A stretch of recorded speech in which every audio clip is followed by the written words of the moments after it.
Let's get right into it. And as I mentioned, I have so many questions from, people that are in relationships, looking for help solving conflicts productively, to people that are single and that might be experiencing conflicts in interpersonal relationships with coworkers, friends, family members, etc. So my goal with my questions today is to address these conflicts for sort of all different situations, if we can do that. So to start, though, I'd love for you to explain a little bit more about your background, including how you met and how you work together today to really help people through conflicts. Well, thank you for the question. And we recently had our 50th wedding anniversary. Congrats. Thank you. We had a gala affair right in our backyard here. It was so fun. And we did a little ceremony, which was nice. We met when we were still college students back in the 60s. We were flower children and hippies back in the 60s. And I fell for him really fast. And we moved in together really fast. And neither one which we don't recommend. No, we don't. Okay. And we didn't have good models in our family of origin. So we did have a lot of conflict and a lot of bad habits that we picked up in our families, but we were both really good students. So we got wonderful help when we were in trouble on numerous occasions. And I'll be grateful all my days to these people who really gave us some good guidance about toning down our intensity and not being too attached to what it has to look like and respecting the differences. And it took a while for us to get really masterful, but we are really enjoying each other now. We don't argue hardly anymore, but we have strong interactions, passionate, but we know where those lines are. So we don't go over to trying to coerce the other person into seeing things our way or doing things differently. We just make a big space. So we've been together a long time and we've learned a lot and we've had some profound teachers, and I feel like I want to pay it forward to some more people. Well, you definitely are. Can you share a bit about your work that you do and how you help people? Well, we're both trained as psychotherapists, and that was what we were initially doing. We became therapists probably about maybe 7 or 8 years after we got together. And I guess the short version of that is in terms of how we got to work with couples. I was working as a therapist and wanted to expand my repertoire, and I got myself hired as to be trained as a facilitator for large personal growth groups. And I worked for that company for several years, and during that time, Linda and I were asked to to develop a workshop for relationships, because so many of the people who came into that milieu had relationship issues. And so we put together a seminar called Partners in Commitment, and we offered that, and the company basically set up trainings for that in different cities in the country. And then when I left that company in 1988, we started doing it on our own. And so we've been doing it for quite a while, and we've learned quite a bit in the process. Not just kind of from graduate school or from books, but from the people that we worked with, and from our own relationship, the challenges that we had, because people don't necessarily realize that therapists have got stuff going on in their lives. Yeah. It's not like they have arrived and they don't have any of that stuff, or they were born with those skills.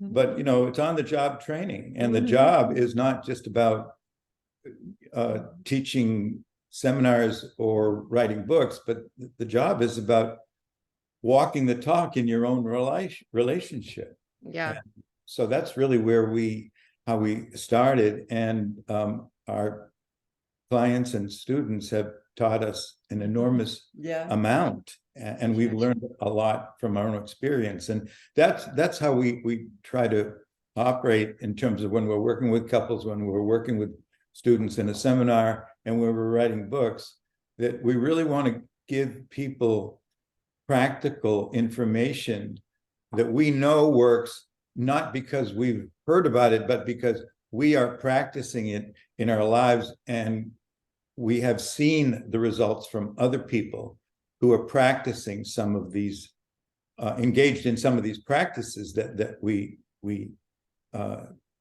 teach them. And the book has 101 different examples of those practices. So it's a very practical oriented book. And that's what, you know, we think people need, is they don't just need theories, but they need really on the job training coaching. Yeah, and relatable situations so they don't feel so alone. Exactly. And I know you've written multiple books, and your latest book is An End to Arguing, 101 Lessons, Valuable Lessons for All Relationships. So having not read the book yet, which I absolutely plan to, are you saying that it is unhealthy to argue or fight at all? Or can you describe what you're really defining as an argument and how that differs from perhaps a difficult conversation? We make a distinction between having a discussion or a debate, which can be quite animated. You can have a lot of intense feelings. They can get intense, very passionate, but you're expressing yourself. You're expressing your feelings. You're expressing your needs. You're expressing your point of view without going over the line to making the other person wrong, threatening them, judging them, criticizing them. That's when it leaves being a healthy, useful discussion and goes into an argument where people feel hurt, they feel frightened, they want to run away, they want to get you back. That's when things get destructive. So yes, we want people to bring up the tough issues. We want them to have the crucial conversations where we make a very large point in the book about don't be anger phobic and don't be conflict phobic. You need to put the issues on the table, but be artful about the way in which you express yourself. Speak about your own experience, your own feelings and needs, and particularly your vulnerable feelings. When you feel sad, when you feel alone, when you feel frightened, when you feel hurt. When people are angry and they're acting out, they're belligerent and they're attacking, they're manipulative, those tender feelings are underneath, and the big feelings are so strong that it can be hard to get a hold of the real tender ones, and you need a lot of courage, self-discipline too, to bring those vulnerable feelings out. But that's when the connection heart to heart takes place and the learning and understanding occurs. Makes all the difference. Yeah, that makes a lot of sense. And I feel like in my relationship, we've been together for 13 years. We are passionate people, and I feel like we have really productive arguments. And so I kind of wanted to start with that, because I feel like for us, it's sort of, I've said before, like it's the secret to our relationship that we can talk about anything, but we're both passionate people. And so it's kind of difficult to imagine not having a heated conversation, but it's not going to that place where it's really attacking a negative. But also probably earlier on in the relationship, it did. And we kind of had to evolve through that. And so first, I would say we both naturally have no problem sharing how we feel, and we're very expressive. And I think that's, again, how it's worked. But for many people, again, that vulnerability, the courage to say something at all, especially if their partner is not someone who's going to match that level of sharing, it is really scary. So what would be your tools for getting the courage to have a productive conversation? Well, I think you're really putting your finger on the essential quality, one of the essential qualities that's really needed in order to engage in the kind of dialogue that we're talking about, and that is courage. I mean, if you ask, people, what are the qualities that, great relationships require, you'd hear things like love and support and caring and trust, and, all of which are really important, but they don't think of courage. Because that doesn't seem to fit in a loving relationship. You shouldn't need courage. Right. Well, We as do. a matter of fact, we do. Yeah. Because we've worked with people who have guys who have been in combat, in warfare, and they've been able to muster the courage that it takes to put your life on the line. And when you're in relationships, what's on the line and is your own sense of who you are as a person. And this person with whom you're in relationship is in a position to either make you a hero or break you as a zero. I mean, they have incredible power. When you open your heart to somebody, they can really either enhance your life and your sense of value of yourself, or they can cut you to the bone. And no matter how much you love somebody, it's always possible that they might do or say something that hurts your feelings. I mean, you can have a great relationship, but that doesn't mean that you're never going to have those moments where one of you just is they blurt something out, either intentionally or unintentionally often, and it hurts. Mm-hmm. It hurts. And it's one thing to be taking the risk of taking a physical risk, that kind of the courage that requires, but to take a risk of revealing your vulnerability to somebody, even somebody that you love, that takes courage. And the more you practice that with one person in a committed partnership, the more confidence you get, not only in terms of this relationship and trusting that this person is really not intentionally going to hurt you, but to know that even when you do get hurt, you can recover from that emotional injury.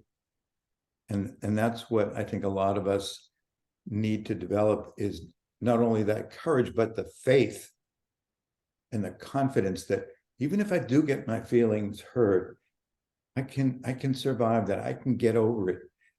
And the way you get to that point is by really putting yourself in those positions that a lot of people try to avoid all the time.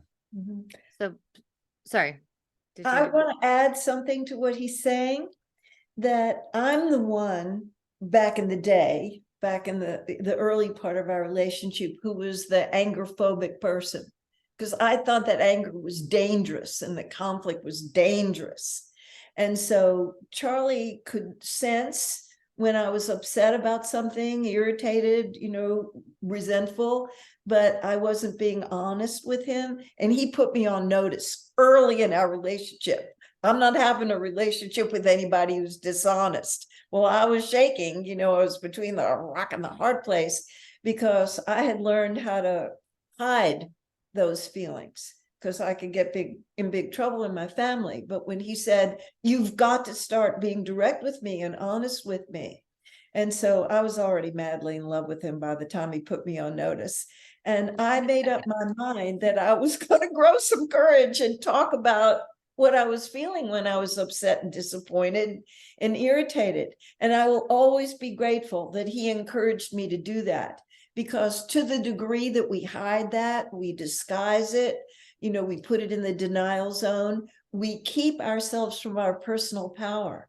I found my voice with his encouragement. And I think that people don't realize how much they're sacrificing for their own sense of self, no less the relationship, the trust isn't as strong, the bond isn't as strong if they don't risk speaking up about the things that are important. Yeah. So I had a little mantra. I used to say, first airplane off the runway. And that was my reminder. Take a risk. Don't shut it down. Don't put it in the denial zone. Don't cut yourself off at the throat. Let it go. Let it fly. And, you know, I got into trouble because I wasn't too careful about the way I said things when I first started. But, you know, sometimes the pendulum has to swing. And then I came back towards middle and I could be more thoughtful about the way I express myself without repressing it. So I wanted to offer that to the listening audience, to get some nitty gritty about the how-to. Yeah, because that was going to be my next question is, okay, it's scary. So a lot of people just aren't going to do it. And unfortunately, that means in a relationship, sometimes you have two people, it could be friends that are dealing with some sort of challenge, or in a romantic partnership where neither of you is going to say anything. And then there's the relationship where one of you is saying something and the other person is not giving anything back and is shutting down. So in any scenario, I hear that we need to be courageous and no matter what, put our feelings out there. But is there a more effective, productive way to start a conversation where you can potentially get a better response? Because a lot of people don't have the tools to even know how to start the conversation. Well, I think that most people don't. We certainly didn't. And I think most people do not come from upbringings or families or institutions that really taught them effective ways of communicating with people. And so we all have a learning curve, and beginning with that awareness that I have learned some ways of communicating that are effective, but some of the ways I'm communicating maybe could use a little improvement. And to begin with that attitude, to be open to learning, to be recognized that when there are issues in a relationship, for example, it always appears as though it's the other person's stuff that's getting in the way. And so, you know, we don't want to self-reflect. Our inclination for most of us is not to look and see, well, what is it that I'm doing that's causing this person to get so angry with me? And it's not that I'm responsible for them being angry, but I am responsible for dealing with that, their reaction to me in a way that moves us ahead in a positive way, rather than gets us entrenched in one of these old habits and patterns. So when we say, you know, in the book, an end to arguing, what we're talking about is what Linda said earlier, not a passionate discussion, but an interaction in which we are, you know, we're stuck in one of those cycles where we keep going round and round and round, and it doesn't go anywhere. And the harder we try to fix it, the worse it gets. Mm-hmm. And that's that's the kind of arguing that we want people to see. They don't have to stay stuck in. You use the phrase productive argument. Do you know that's unproductive? Yeah. Yeah. So the answer to that question that you raised about when you're encountering somebody whose reaction is problematic, and the impulse that we have is to try to get them, you know, to, well, calm down, relax, you know, let me explain to you. And, you know, the focus is on getting them to see things or do things differently. And when we're under that kind of pressure from somebody's trying to coerce us into thinking differently, acting differently, feeling differently, there's going to be resistance. And that's why when we get into those patterns, it just keeps going round and round in circles. The way to short circuit that, or to prevent getting caught in that, is to just focus on what I am experiencing right now. This is what I'm I'm feeling agitated, I'm feeling confused, I'm feeling lost, I'm feeling sad, I'm feeling scared, whatever it might be. As soon as you do that, you're taking the focus off of the other person, and they're not going to get so defensive. They're not going to feel like I've got to, I'm going to counter attack you because they're not feeling threatened. We have to recognize that when we point this finger of blame and guilt and shame at somebody, that they're automatically, they can't help it. They're going to get defensive. They're going to get reactive. They're going to either withdraw and check out, or they're going to counterattack. Mm-hmm. So we have to turn it around and just look at, okay, what am I feeling right now? And let the other person know that. And if we can have a dialogue that involves both of us speaking from our experience, then we're in a position where we can promote more understanding of each other and less defensiveness. It's not easy to do this because we've been ingrained in defensive behaviors. We've all got our favorite defensive reactions, to protect us from the anticipation of some kind of punishment or blame or guilt or something.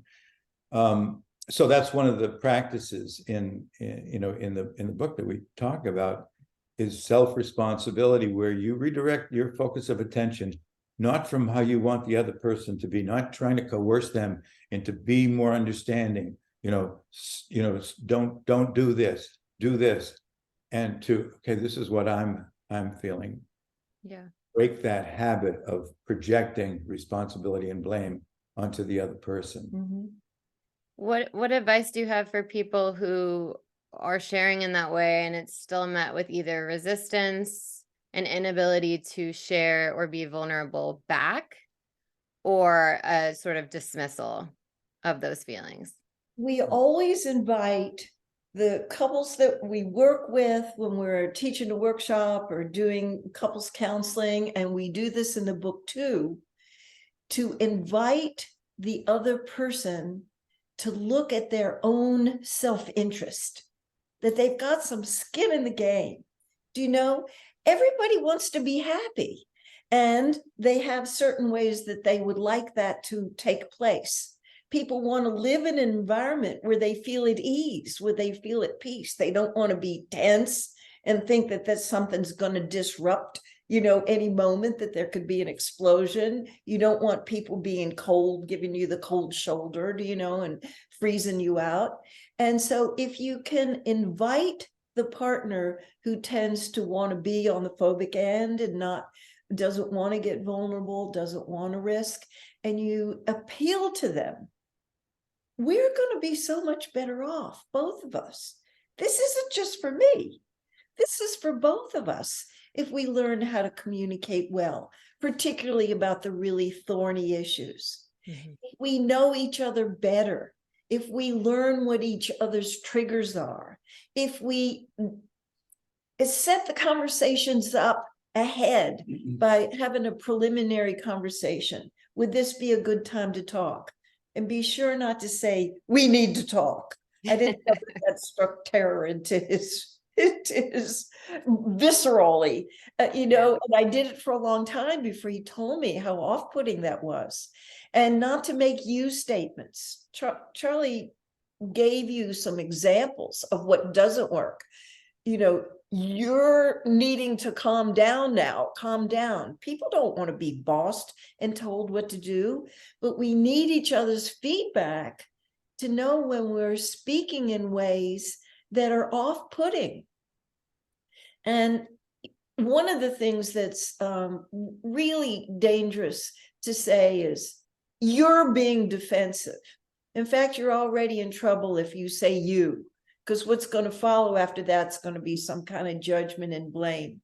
So when Charlie's talking about staying with your own experience and speaking from your own experience, that is responsible, respectful communication.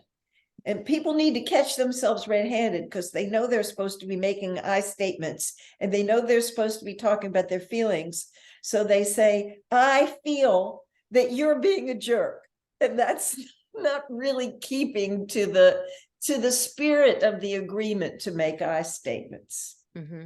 I want to give one quick example of what somebody can do in response to your question about when somebody is encountering that kind of resistance from their partner, and they don't want to involve with that. To acknowledge some things that you have done first to the other person. Lead by example. To admit, yeah, I mean, I can understand how you would be disappointed or how you would feel that way.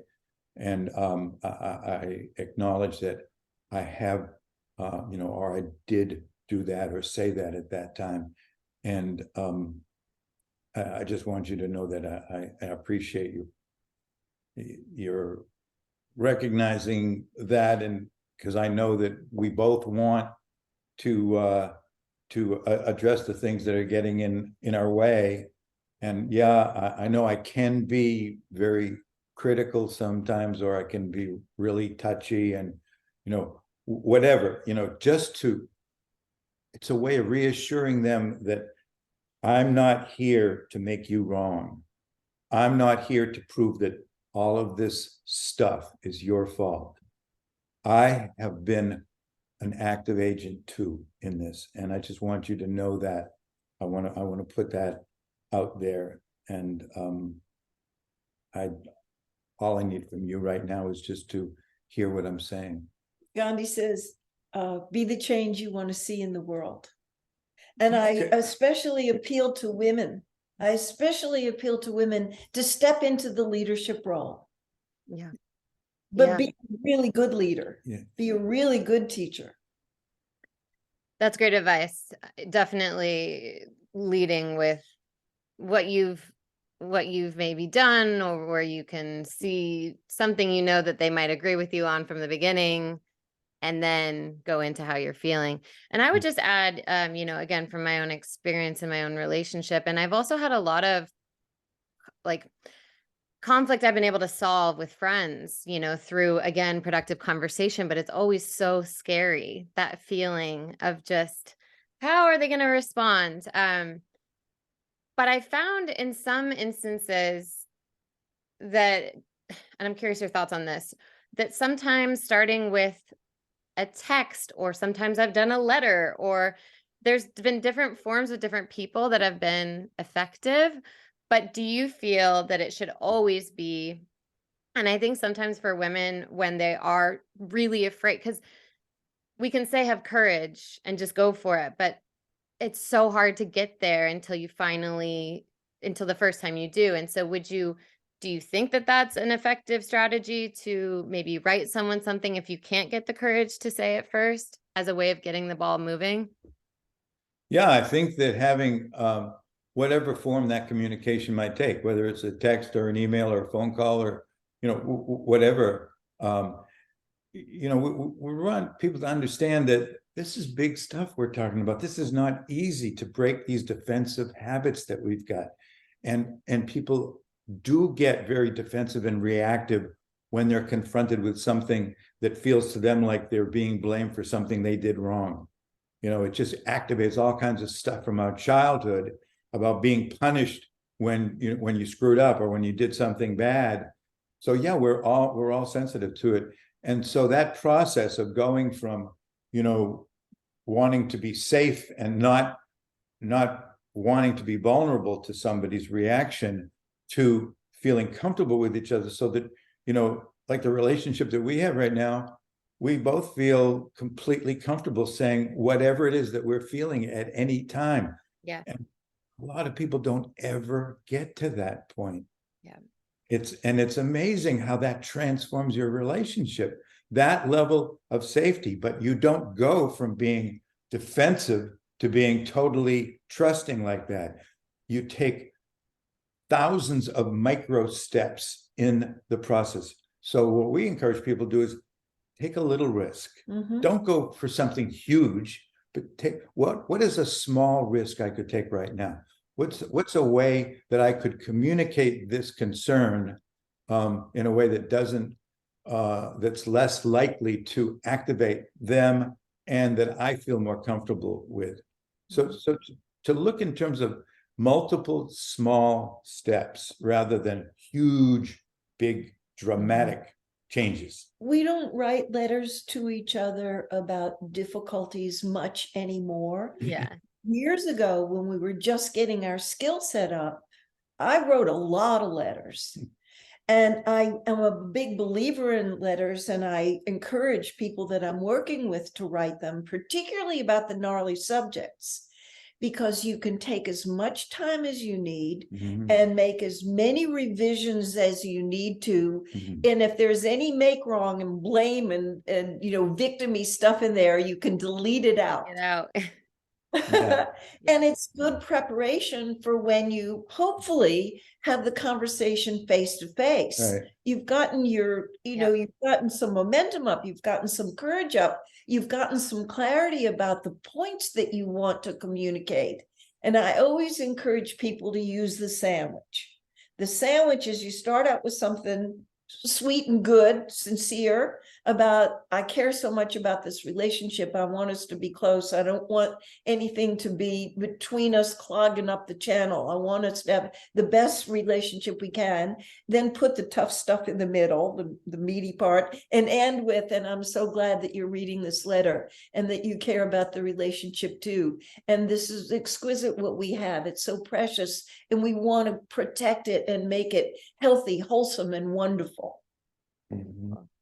So for couples or even friends or well, let's start with couples who have been having these fights, or maybe one of the partners is trying to have these hard conversations and it's really not getting anywhere. What would you say would be some signs of I would assume that if you're not getting anywhere together, that you should work with somebody. I would assume that that would be a suggestion, because you need some support. Right. But beyond that, say you then get into therapy and then you're still not really getting anywhere. And I had this question from someone, it's kind of a broad one, but I think so much of the red flag that, sort of wanting to know, what are the red flags in a relationship? And I sort of want to know, like, what are the communication red flags that if you're really not able to work through that, then maybe this isn't the best relationship. Do you want to speak to it? I'll take a shot at it and then you can jump in. That's a really important question. It's one of the most asked one of the questions that we get asked most frequently is how do you know when to keep trying and when to hang it up? And generally our answer to that is to make sure that the person is clear about what their work is. When we work with couples, we always want each person to focus on what are the challenging aspects of this process for you. What do you need to strengthen and develop within yourself in order to become a better communicator, in order to be able to become a better listener, in order to be more effective in being able to make the connection that you want to make. And it's generally the case where each person has got different work to do.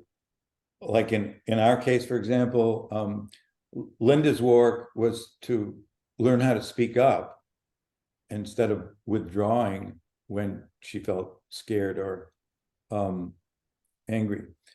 And my work was to shut up because I was using language and I was using, our communication as a way of intimidating Linda or controlling her or, keeping her from threatening me or, whatever. Or winning in the argument. Or winning in the argument. Yeah, exactly. So, we encourage people, first of all, are you doing your work? Are you doing the work that you need to do in order to develop the character strengths that you need to strengthen here? And so we want to make sure that each person is clear about that. And then the question that comes up when they're hitting those places is, well, are you doing the work? What is your work in this particular situation here? Are you really making an effort to become more honest, to become more vulnerable, like you said that you wanted to be? Are you doing your work? And at some point in the process, if things just get stuck and they're not moving, then at that point, it's usually at least one of the people has disengaged from that commitment. Mhm. And if one of the people says, is really clear, I am doing all I can do. I'm doing the best that I can. I'm working my butt off here, and I'm just not getting any reciprocal response from my partner. I mean, at that point, I think it's appropriate to start thinking about whether this is something that I really want to keep doing, particularly if I'm experiencing some feelings and some inner symptoms, like I'm feeling exhausted. I'm getting sick. I'm at the point where I'm just, it's affecting my quality of life to be in this situation. I'm doing all I can do, and it just ain't happening. At that point, then I think it's really time to ask that question: is this really worth it? We don't believe that all marriages can and should be saved. Certainly not. Sometimes, for whatever reason, you hit a place where it's just irreconcilable. But there's a very sad statistic. This statistic breaks my heart, that most couples who get divorced didn't even go to one couples counseling session. Wow. And there's some very gifted and talented couples counselors out there that if those people hadn't let hopelessness take them over. And then there's this whole population who did see a counselor, but it didn't really do the trick. And we have a kind of a reputation of being the last ditch couples counselors, because sometimes people come to see us, they not only saw two, but maybe they saw three, maybe they saw four, and then they finally came. God bless them, they had dogged determination. They thought that there was something preserving. But I do have a complaint about some people in my field who let the couples come and blame and shame each other in the sessions. They can do that at home. They've been doing that at home way too much, that it's the couples counselor's job to referee and to take a stand for only doing your own work, speaking about yourself, your own feelings and your needs, particularly your vulnerable feelings, and that you can't blame and shame the other person. You can't accuse them, and you can't take the moral high ground that you're the innocent party here and the other person is wrecking the relationship, because that's doom and destruction coming from that. And it has to be a strong and clear, capable person who's willing to get in there with some tough love with people who have been indulging their anger and acting it out for way too long, and say, no, that's not going to work. It's not going to get you where you want to go. If you want to have a good relationship, you got to knock it off. That's a great point. And especially for people that aren't getting anywhere with their current therapist, look out for those signs of, are they really, as effective as they could be in refereeing your conversations? And I wanted to add on to what you were saying about, if the other person isn't doing the work, and also if you're becoming a shell of yourself. Yeah. If your sense of self-worth, personality has changed for the worse, I would say that's a major flag too. But I wanted to shift gears a bit to couples that are maybe not dealing with active conflict, or needing to do as much work. Maybe they've been together for a while, but they're sort of just coasting along. Maybe they're really busy, maybe they have kids, and they're looking to ignite that spark. What would be your suggestions? Oh, go for it. Yeah. In those cases, it's very often that what we find is that there are what we refer to as incompletions in the relationship. And an incompletion is some unfinished business, that there are feelings or concerns that haven't been sufficiently addressed and resolved. Maybe grudges that people are holding, maybe the fear of expressing something that keeps nagging at them. And these things accumulate and they get in the way of having people have deep connections. Because when there's things that you are afraid to reveal out of a concern about how the other person might react or feel, then they can begin to clog up the channels between the two of you, because you're on some level being very careful not to activate something that you know could be problematic, could be difficult, could be uncomfortable. And so often in those situations where couples have, you know, they're not actively fighting a lot, but there's distance between them. Things have kind of flatlined in the relationship. The juice has dried up. Often that's the case, that we find that there are things that people have put on the back burner that they have kind of decided individually or collectively that they don't want to deal with. And those things need to come up and they need to be acknowledged, because they are preventing the kind of connection that both people want to have. They're clogging up the circuits that make those connections possible. And unless and until, you know, they're dealt with and acknowledged, which is a risk, because, you know, there is a possibility that if you bring some of that stuff up, there could be, you know, some very difficult stuff to deal with. Yeah. But if you don't deal with it, then it's very unlikely that this flatlined relationship is going to change.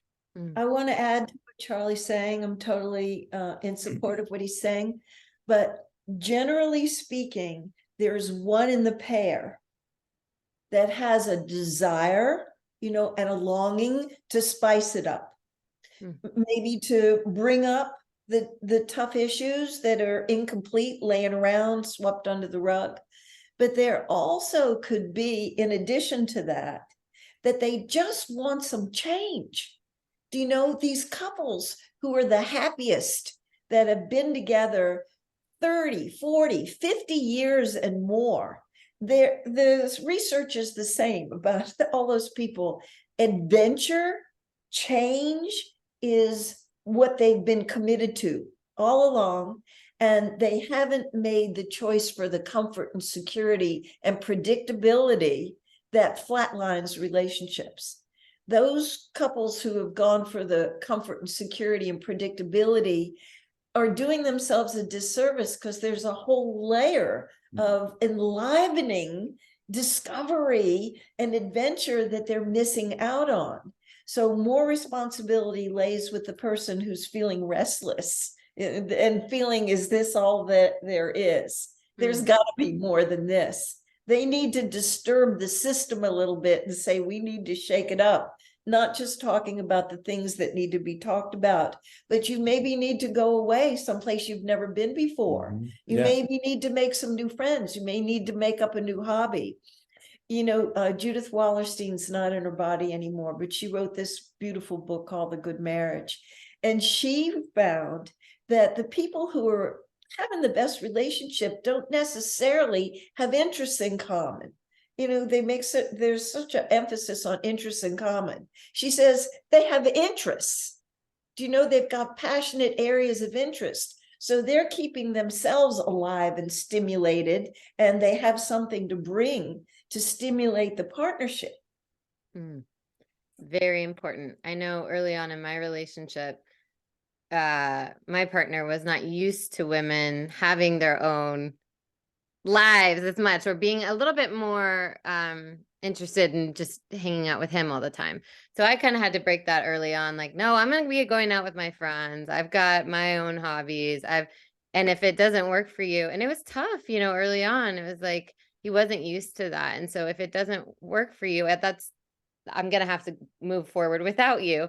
And of course, he didn't want that. So, you know, our relationship evolved, or it was very clear early on that, like, we have independent interests and time, but that can be a tough one to to get to, especially, I think there's just so many, I know there's so many codependent relationships where you get into a zone where you do the same things, you are upset if the other person makes a different plan. So I know this is similar territory, but what advice would you have for someone that's like, oh, my partner is just so reliant on me, or just we've established this pattern where I'm always down for whatever they want me to do? Yeah. So I'm so glad that you're bringing this up. And I feel like this is a very neglected area in our field about relationships that hit the golden zone, or the co-creative. You have three components to the relationship. You have the together, which is the shared interests and the shared activities and the intimacy, sexual and emotional intimacy. You have the against, which is learning how to handle your differences so that you're enlivened by them, not ground down by them. And then the apart. That's healthy individuation, that they're two unique individuals here. They may have interests in separate from each other. They may have friends separate from each other. They may have vacations separate from each other. And that can be very healthy part of a relationship. In our field, there's a lot about intimacy and there's a lot about conflict management. And from my point of view, not enough about individuation. Be your unique self. I call it the dance of love and freedom. You're free to go do what you want to do and enjoy and have friends. And then you come back and you're close. And then you let go and you have a life apart as well. Respecting, the other person's needs. Mm-hmm. Yeah, you don't want to have too much time apart either. You Oh, want to, like, suddenly you're living different lives. But yeah, it makes you got to miss each other a little bit. Keep that spark alive. And I think that's another really hot topic. I know we don't have a lot of time left, which I'm sad because I have so many more things I wanted to ask you about. But the topic of we work in the hormone business, so a lot of our clients have low libido, and that's really, really, really common among women and men too as they age. But how do we? What would be your suggestions for igniting the spark when maybe it's due to low libido, or just, again, comfort with each other? But I think intimacy and sparking that is a really big topic. it is. And I will say that emotional intimacy and heart talking is an aphrodisiac. Charlie's making a point about clearing up the incompletions, because if you have residual resentment, you might not even remember what it was that aggravated you, but it didn't get handled. It's one little thing clogging up the channel between you two. And if both people are committed to keeping that channel free flowing, they don't have any tolerance for those incompletions, making a mess of it and clogging up the works. And so it's appealing to the other person's self-interest. We're going to have a lot more peace of mind. We're going to have a lot more fun. We're going to have a lot more laughter. We're going to have a lot more learning, and we're going to have a lot more emotional intimacy and some great sex. And that foundation of the relationship is what gives rise to the sensual connection that can last for decades. Asking for what you want. Yeah, I think that's really hard, especially for women when maybe they're not getting the attention and they feel that they need to be the first one to initiate sex in particular. Do you have any communication strategies, more like an example for that? Well, I mean, I think that what Linda said really can go a long way when you can present it as something that is going to enhance the quality of our relationship, which is going to make both of us feel more fulfilled. But it's also easy to forget how sensitive most of us are to this particular concern about sexual fulfillment, and how quickly we can feel shamed if we think that the other person is accusing us of being inadequate in terms of our sexual performance or anything to do with that. So just keeping in mind that, this is a really important thing to talk about, but it's also one of the most delicate issues that, and couples can talk about, because it so quickly and easily activates feeling of shame and fear of being seen as failing to provide what I should be able to provide. So just keeping that in mind and presenting it in ways that are much less likely to cause the other person to feel like you're holding them responsible or blaming them, to use to speak in terms of we and us as opposed to you. This is what we can do. This is what would really mean a lot, if we could do this. And and to be willing to revisit this. This is not a one conversation solution. This is kind of going to be periodically checking in to see how are we doing with this. And again, like taking small steps in terms of agreeing to certain things that we might be able to do in that arena that can move us gradually in the direction that will enhance the relationship for both of us. Mm-hmm.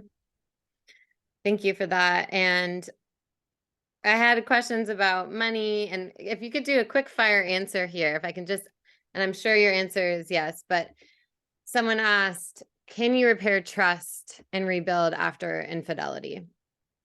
The answer is it's possible. Yes, it's possible. You can. That's the answer. Okay. Next question. Yeah, next question.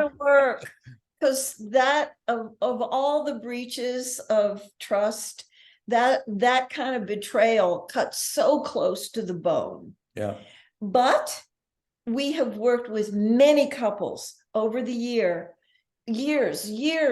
that we could note that their relationship not only had the pre-breach trust repaired, but then some. Great. They rolled up their sleeves, they got to work, they saw what the conditions were, they gave rise to it, the rationalizations that justified looking for love in all the wrong places, saw what a terrible toll it took, how it cut close to the bone, and they learned their lesson. And that old adage about once a cheater, always a cheater is not correct if people have some fire in the belly that they really want to do the work. They can repair the trust. Great. That's great to hear. Okay, well, I'll reserve any other questions for maybe a possible future second part interview, but thank you so much for your time. This was so insightful. I really appreciate the work that you do. Thank you for having us. And we just want people to know our website is bloomwork.com, and all kind of free stuff on that site, free ebooks, and there's more than 600 blogs on Psychology Today, a link. And then there's also our YouTube channel, which has got a lot of free information and hot tips. And there's a button that you can push, and it takes you to Amazon, and people can buy our most recent book and all of them. So we're just here to support couples to have the happiest relationship that they could have. Thank you so much. You're doing an amazing job.